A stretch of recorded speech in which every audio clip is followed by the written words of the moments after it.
Jadi ada satu teman saya, dia seorang pendakwah juga. Nah, dia suruh mengajar seorang anak muda yang dia kaya raya. Berapa sebulan?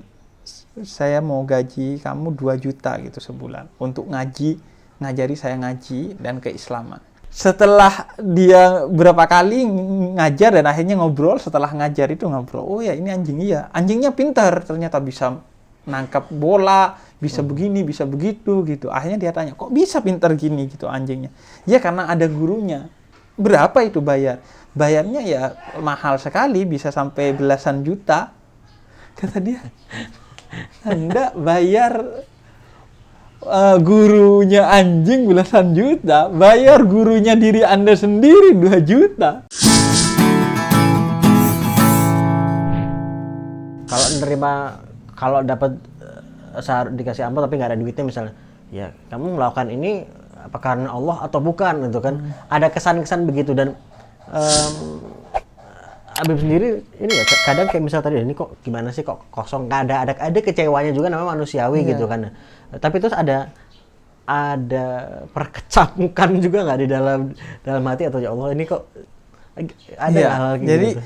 Jadi karena Allah dan menerima amplop itu jangan dibenturkan sebenarnya. Itu bukan dua hal yang berbenturan itu. Sesuatu yang wajar saja, bahkan seharusnya penuntut ilmu dan pengajar itu seharusnya dijamin urusan dapurnya oleh masyarakat gitu kan.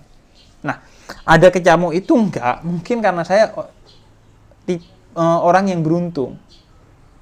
Karena ini saya punya pekerjaan yang alhamdulillah jalan gitu. Kemudian di dakwah juga saya bikin beberapa hal, inovasi-inovasi yang agar dakwah ini bisa sustain dengan sendirinya, punya pendapatan tersendiri gitu dari berbagai hal-hal yang sifatnya kreatif gitu. Dari sana mungkin akhirnya relatif tidak pernah ada di fase yang wah berat nih gimana ya. Enggak sih, karena kebetulan ya itu dari buku, dari beberapa hal, bahkan mungkin kalau saya melangkah lebih jauh lagi, itu mungkin ada sampai yang begitu besar jaminannya. Karena subscriber saya di YouTube aja minta saya untuk menetes gitu. Itu aja sumber keuangan kalau saya mau. Belum lagi donasinya itu tinggi sekali. Banyak orang yang ingin berdonasi. Beberapa saya oke gitu. Jadi sebenarnya nggak pernah ada masa yang kemudian ini gimana gitu. Cuma yang soal amplop itu memang kadang Anda surprise gitu. Makanya kayaknya pendakwah memang nggak boleh punya riwayat sakit jantung. agar nggak shock ketika begitu. Ya karena saya juga berpikir kita belajar misalnya ikut kelas tertentu, kita bayar untuk ikut kelas, untuk mendapatkan ilmu kan kita juga. Artinya ini pun juga dan saya setuju itu. Ilmu, saya setuju itu. Ini ilmu. Makanya saya bilang kenapa Anda mau bayar mahal untuk membenahi tubuh Anda, tapi Anda tidak mau bayar mahal untuk membenahi pikiran dan hati Anda. Ke dokter itu mau bayar mahal. Bahkan ke bengkel aja mau bayar mahal untuk motornya. Tapi untuk hatinya, ke ulama, kayak sayang-sayang sama duitnya. Nah itu bagi saya salah satu penanda ketersesatan Anda. Kayaknya Anda harus banyak nonton Kultum Pemuda Tersesat. Tapi kenapa menurut Habib Husin kenapa orang banyak berpandangan seperti itu? Iya, karena mungkin yang pertama ya, karena kita ilmunya ilmu agama. Dianggap kalau ilmu agama itu ya ikhlas itu berarti tidak menerima duit. Padahal tidak ada hubungannya. Kayak gini, Anda ikhlas beribadah, tapi tetap berharap surga boleh. Bukan dua hal yang bertentangan. Surga sebagai imbalan gitu kan? Iya, itu yang dijanjikan oleh Allah. Apakah Anda berharap surga berarti tidak ikhlas? Enggak. Jadi itu kalau ilmu agama. Yang kedua memang kita disarankan kan tidak mengkapitalisasi dakwah. Tapi ini bukan mengkapitalisasi. Ini untuk pertama sustain dakwahnya itu sendiri. Menurut saya banyak dakwah gagal karena dia tidak sustain secara ekonomi. Si pendakwahnya harus ngurusi hidupnya sendiri plus ngurusi bagaimana beli kamera untuk dakwah dan lain sebagainya. Nah, itu akhirnya kan terpecah-pecah konsentrasi dia. Makanya saya setuju bahwa harus dihargai.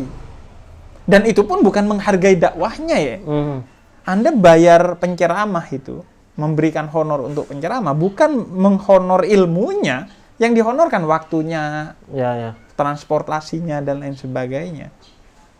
Tapi sorry, bukan menghonor ilmunya, kenapa tidak? Dalam arti itu kan ya kita kan belajar tuh untuk mendapatkan ilmu dari ya, artinya gitu. Enggak, kalau ilmunya kan nilainya terlalu mahal untuk dihargai dengan uang itu sebenarnya. Itu hanya ucapan terima kasih atau membeli waktu yang seharusnya kita gunakan untuk bekerja. Nah, jadi kemudian yang kedua mungkin yang membuat orang merasa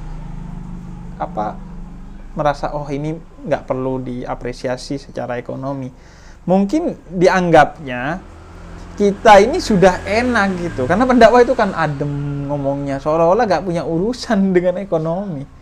Seolah-olah rice cookernya diisi kun fayakun gitu. Jadi itu yang membuat mungkin akhirnya orang ngerasa nggak perlu gitu. Padahal banyak kegagalan dakwah karena itu. Karena pendakwahnya harus juga mikiri hal-hal di luar dakwah.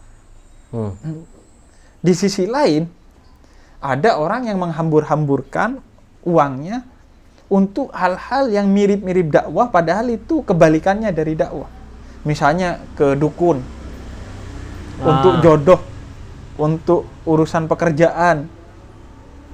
Jadi ini nggak rasional gitu. Itu yang bikin orang kemudian, atau yang nggak ekstrim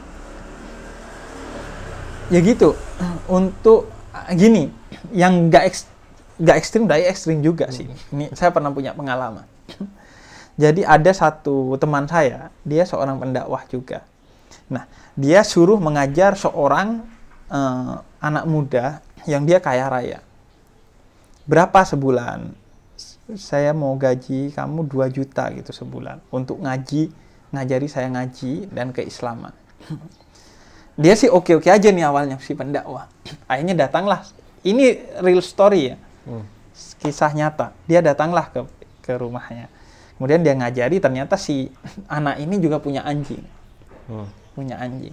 Nah, setelah dia berapa kali ngajar dan akhirnya ngobrol, setelah ngajar itu ngobrol, oh ya ini anjing, iya. Anjingnya pintar, ternyata bisa nangkap bola, bisa begini, bisa begitu gitu. Akhirnya dia tanya, kok bisa pintar gini gitu anjingnya? Ya karena ada gurunya. Ternyata anjing ini ngeles. Oh ya, jadi diajari gurunya. Oh, berapa itu bayar?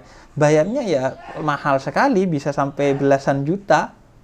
Kata dia, Anda bayar gurunya anjing belasan juta, bayar gurunya diri Anda sendiri 2 juta. Itu kan jadi banyak hal yang nggak masuk akal seperti itu, tapi dibiarkan saja. Jadi itu. Apalagi ada tren perawatan muka pakai madu dan susu, tapi susu untuk anaknya itu kekurangan dia. Jadi aneh, susu dibuat perawatan mukanya tapi susu buat dirinya dan anaknya enggak. Anjingnya dikasih susu, anaknya dikasih air gula. Anjingnya sehat, anak Anda diabetes nanti. Jadi hal-hal seperti itu kan. Nah itu, orang bayar pengacara mahal. Tapi kenapa dipermasalahkan ketika orang membayar agamawan gitu, pendakwah? Menurut saya enggak. Yang masalah itu kalau kitanya, pendakwahnya kemudian berpikir itu. Berpikir bahwa dakwah untuk benar-benar memperkaya diri ya. Kalau untuk kebutuhan oke-oke aja. Tapi memang kebutuhan ekonomi untuk dakwah itu tinggi sekali. Kalau kita mau sukses ya. Karena itu saya kan beberapa event dakwah saya berbayar. Yaitu untuk mengembangkan juga, dan orang join dengan ikhlas gitu. Itu untuk mengembangkan dakwah gitu. Karena kan butuh banyak hal dakwah ini untuk kemudian yang akhirnya itu butuh sumber ekonomi gitu. Oke. Nah jadi gini, Beb, ini masih banyak sekali lagi pertanyaan yang saya mau tanyakan sebetulnya. Cuma mungkin sih beberapa episode lagi mungkin kalau boleh lain waktu ya. Beberapa pertanyaan terakhir begini. Habib kan sekarang fokus dakwahnya yang paling utamanya ke anak-anak muda. Walaupun ya kalau ada yang usia lebih lanjut juga mau datang ya tentu silahkan gitu kan. Bayangannya Habib Husin seiring bertambahnya usia nanti semakin juga bertambah tua, apakah nanti juga akan bergeser juga targetnya atau sudah berpikir sampai ke sana? Pasti. Tadi saya bilang kan, tua itu pasti kan. Itu pun kalau tidak mati kan. Tua itu pasti. Jadi nggak usah menua-nuakan diri. Jadi ketika tua saya pasti akan menggeser semua dari segi konten, dari segi metode, semua akan saya sesuaikan. Tapi kan anak-anak muda ini harus dapat regenerasi pendakwah juga, karena itu saya sudah lama memikirkan untuk membuat platform untuk regenerasi. Jadi dari sekarang pun sudah. Iya. Bahkan bukan hanya regenerasi, tapi mengamplifikasi, memperbanyak pendakwah-pendakwah yang untuk segmen anak muda itu. Karena nanti ditinggalkan harus ada penggantinya, dan saya memang harus itu. Karena saya kan mengawal satu segmen dan satu kelompok anak muda yang nanti umurnya akan berkembang seperti perkembangan umur saya, yang ini harus terus dijaga kan. Sekarang mereka masih tersesat, mungkin 5 tahun lagi sudah mulai tidak tersesat, akhirnya konten saya sudah tidak berkenaan dengan ketersesatan, tapi tentang bagaimana menjalani Islam secara konsisten, dan itu akan terus semakin dalam seiring dengan usia saya dan usia segmen saya gitu. Saya sangat menyadari itu gitu. Ini buat yang belum tahu, mungkin pemuda tersesat nih apa sih gitu? Buat yang belum tahu. Jadi pemuda tersesat itu segmen awalnya di Ramadan tahun lalu. Itu menerima pertanyaan-pertanyaan tentang Ramadan, puasa dan semua tentang Ramadan. Yang sifatnya kegelisahan anak muda yang nggak mungkin dia tanyakan di masjid karena khawatir Anda nggak dapat jawaban, malah dapat pentungan. Misalnya, Bib, saya puasa tapi nonton video porno siang hari, bagaimana hukumnya? Itu kan nggak mungkin Anda tanya ke masjid. Nah, itu ditanyakan kemudian dijawab, padahal itu real kenyataan masalah mereka. Nah, itu ternyata orang pengen setelah Ramadan dilanjutkan karena banyak masih kegelisahan. Intinya kelompok-kelompok yang STMJ lah, sholat terus maksiat jalan. Jadi nah itu terus diayomi gitu. Nah jadi segmennya sekarang salah satu segmen saya itu kan, ada kelompok anak muda yang seperti itu. Di sisi lain ada kelompok anak muda yang soleh, tapi kesolehannya masih ritual saja. Secara sosial tidak, malah jauh dari tongkrongan setelah dekat dengan masjid. Padahal dia harus tetap nongkrong agar mewarnai tongkrongan itu jadi positif gitu. Atau juga banyak senyum. Bukan berarti Anda dekat dengan masjid kemudian harus merenggut-merenggut gitu. Juga memperdalam, bukan hanya secara ritual tapi spiritual juga, hatinya juga, pikirannya, agar gak mudah suuzon kepada orang lain dan lain sebagainya. Jadi itu juga menjadi segmen lain yang juga digarap selain yang segmen tersesat gitu. Belum lagi segmen yang rasional gitu, orang-orang yang ingin mendengar perspektif tentang keislaman tapi rasional gitu, filosofis. Dan itu segmen berbeda-beda semua kan? Segmen berbeda-beda. Saya misalnya punya di YouTube saya itu ada Coki bertanya, Habib menjawab. Itu menjawab pertanyaan-pertanyaan rasional dari Coki yang agnostik. Beberapa konten saya juga pendekatannya rasional. Ada yang pendekatannya spiritual. Tergantung sih. Tergantung apa? Ya tergantung kebutuhan anak muda itu apa. Yang itu saya tracking biasanya dari media sosial, dari media secara umum. Apa sih yang harus saya kasih perspektif keislamannya. Makanya jadi pendekatannya pun juga berbeda-beda gitu ya. Pendekatannya berbeda-beda. Kalau yang soal Al-Qur'an, hadis, sunnah, ibadah itu biasanya saya menghindari karena sudah banyak yang menggarap itu.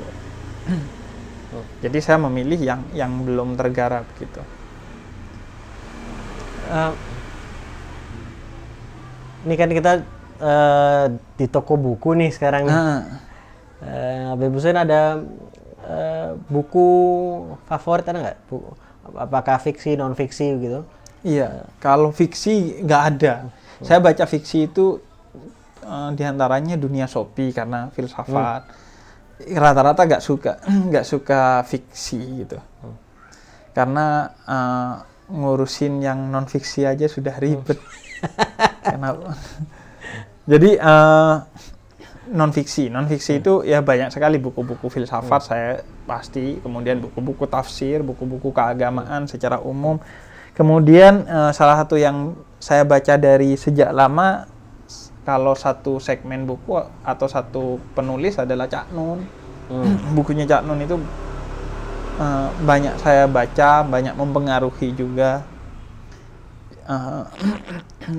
Di samping itu ya buku-buku pemikir modern, kalau pemikiran keislaman kayak atau keagamaan secara umum kayak Karen Armstrong, Anne-Marie Simmel, kemudian Toshiko Isuzu dan lain sebagainya sih. Itu yang terakhir saya nggak tahu tuh.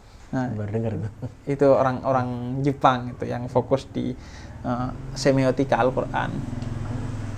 Ya gitu-gitulah, intinya pemikiran populer keislaman dan pemikiran yang neomodernis. Neomodernis itu artinya dia menjawab isu-isu populer secara keislaman, tapi dengan jawaban yang sebisa mungkin bisa dipahami banyak orang. Makanya tipikal buku saya baru menulis satu buku judulnya Tuhan Tak di Ka'bah, Tuhan Ada di Hatimu. Itu memang bahasanya dibuat sepopuler mungkin agar bisa dikonsumsi lebih banyak orang gitu. Dan memang tantangan kita kan masyarakat umum yang kemudian disebut dengan orang awam. Kalau yang terdidik ya sudah nggak perlu dididik lagi gitu. Artinya dia akan punya bukunya sendiri. Yang repot ini yang segmen bawah gitu kan. Itu yang sering nggak kena kan. Karena kalau di Jepang orang itu sesegmen bawah pun dia baca buku. Buktinya di bis, di kereta, di trotoar dia sambil jalan dia baca buku kan. Yeah. Baik membaca secara langsung atau mendengarkan audiobook kan. Kalau di Indonesia di perpustakaan pacaran. Jadi orang Jepang di bis, di kereta baca buku, orang Indonesia di perpustakaan pacaran. Jadi Anda harus bisa bikin buku yang memang seperti yang tadi saya cerita soal ayah saya, menghipnotis orang untuk nggak kerasa selesai. Wah, nggak kerasa saya sudah beriman ternyata. Gitu. Ada kisah satu ulama itu malam pertama dia mau tidur sama istrinya, kemudian ada buku di kamarnya yang terjatuh. Dia lihat ternyata judulnya menarik, dia ambil, dia baca, nggak kerasa buku selesai, ayam berkokok sudah subuh. Dia tidak menikmati malam pertamanya. Nah, saya penasaran. Saya ingin nulis buku yang sampai bisa jadi sampai begitu efeknya. Anda memilih buku itu ketimbang malam pertama. Itu yang penting. Dan buku Tuhan bukan di Ka'bah tapi Tuhan di Hatimu. Bisa ini videonya bukunya nih gambarnya ada di sini nih di sini sekarang ya. Dan kalau mau dapetin bukunya sambil nunggu motor lewat, nah motor udah lewat. Nah, di deskripsi video ini juga nanti kita akan kasih linknya juga ya. Okay. Lo bisa dapetin videonya, dapetin bukunya, linknya untuk beli bukunya juga ada di sini ya. Dan juga link ke konten channel dan sosial medianya Habib Hussein juga ada di deskripsi video ini juga. Dan tadi saya tanya buku, satu film, ada nggak film favorit tertentu? Yang terpikir saat ini ada nggak? Penonton film juga nggak? Banyak. Yang terpikir deh. Kalau yang film lama, yang saya sering masih ulang-ulang nonton itu Shawshank Redemption. Kalau Hollywood, film-filmnya siapa Shawshank itu apa? Morgan Freeman. Iya. Kalau Hollywood itu Morgan Freeman. Itu film-filmnya saya biasanya tonton. Kalau Bollywood itu filmnya Amir Khan, PK, kemudian semua filmnya Amir Khan, Three Idiot, ya itu terlalu umum sih. Kalau yang ini sih PK sama yang tentang anak disleksia itu saya lupa judulnya. Nanti kita cari ya. Iya, jadi itu kemudian Secret Superstar. Ada film Hollywood gitu.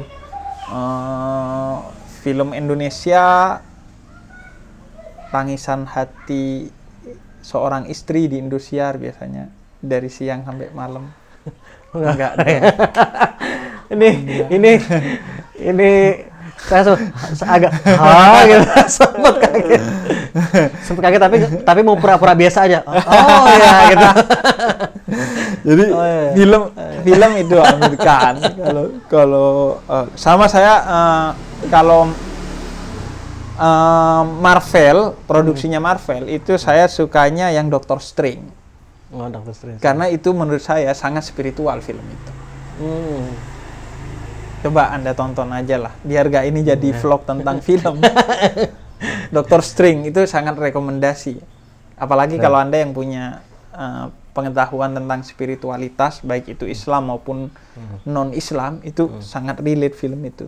Saya suka banget. Dan walaupun akhir-akhirnya wadidau ya, karena khas Marvel lah. Tapi ide ceritanya tuh bagus banget.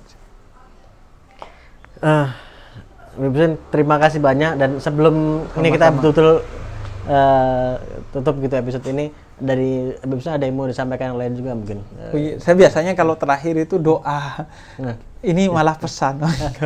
Enggak lah. Apapun yang mau pesanmu doa. Iya. Pesan sih gini, saya itu ditekankan sama orang tua saya bahwa wakafkan umurmu untuk agama. Untuk Allah dan Rasulnya. Kemudian intan surullah yang surukum. Kalau kamu bantu Allah, Allah akan bantu kamu. Itu sesuatu yang tersuges dan saya yakini sampai sekarang. Dan akhirnya ya saya tidak pernah khawatir dengan jalan dakwah saya gitu. Dalam segala hal. Secara ekonomi iya, dan dalam segala hal saya gak pernah khawatir dengan jalan dakwah saya, karena selama kita berniat untuk bantu Allah, maka Allah akan bantu kita gitu. Makanya akhirnya ya enjoy dengan jalan dakwah ini, kemudian senang karena memang dijalani dan disampaikan semua dakwahnya dengan menyenangkan. Pada akhirnya ingin menginspirasi banyak anak muda bahwa Islam itu asik, dakwah itu keren. Kira-kira itu juga yang jadi target. Selain menulis buku yang bisa menggantikan keinginan Anda untuk menjalani malam pertama. Habib Husein, terima kasih banyak. Ini sangat asik dan ini sangat keren. Terima kasih banyak atas waktunya, dan juga membuka warung sejarah RI ke kita untuk ngobrol-ngobrol di sini. Dan buat lo semua, mudah-mudahan ini bermanfaat dan mudah-mudahan dimanfaatkan. Mohon maaf kalau ada salah kata juga, Habib Husein. Dan buat semua teman-teman, sekali lagi, sosial media atau channel-channel baik sosial media, kemudian buku, kemudian YouTube, Instagram dan lain-lain ada di deskripsi video ini. Silakan langsung ikuti, pelajari, dan terapkan insyaallah gitu ya.